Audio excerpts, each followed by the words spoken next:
সুদূর কথা বলছে আদিগন্ত সবুজ সমাধি। হত্যাকারীর প্রশংসামুখর এই গ্রামে মানুষের ভাষা পাখির গানের মতোই মনে হয়। এ ঠোঁটে আঙুল রেখে তুমিও বলো, নীরবতাই নিরাপদ। কবরখানায় চমৎকার আশ্রয়।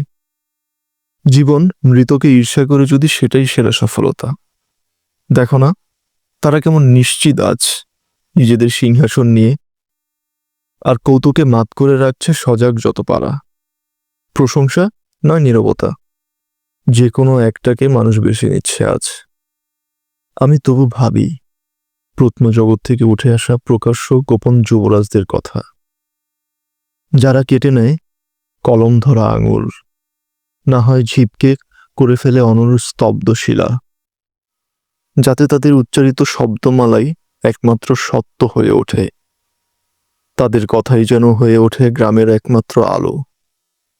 তারা বলে এই নীরবতাই নাকি তাদের সফলতার একমাত্র ব্যারোমিটার। আমি ভাবি আর আতকে উঠি, ফের টের পাই আমার এই জীব নড়লে চড়লেও অন্তত শব্দ হচ্ছে না, আর আমিও হাঁপ ছেড়ে বাঁচি। সবাই সুদূর।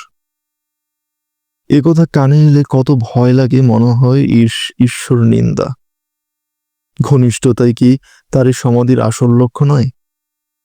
ভাবি হত্যাকারী ঈশ্বরের প্রকৃত সন্তান।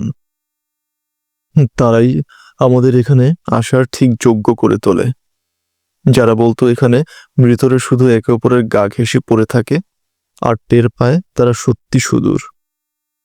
যারা বাস্তবতা মেনে নেয় তারাই নাকি মৃত। বাস্তবের ডাকে শুধু মৃতরাই নাকি পারে না সাড়া দিতে।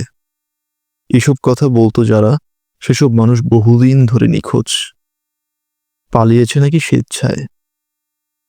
আর আজ মুখর যারা, তারা তো বলছে শুধু এই গ্রাম সবচেয়ে জীবিত। কোথাও কোনো অভিযোগ নেই, আর যেদিকে তাকাও দেখতে পাবে সুমহান সবুজ নীরবতা। এখন নিন্দুকেও বলে স্বর্গে আছে সবাই।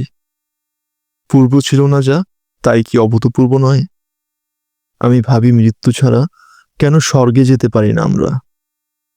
ভাবি আর ভয় পাই, স্বস্তি পাই নড়চড় করলেও এই জীব ভাবনাকে ঘনীভূত করে না।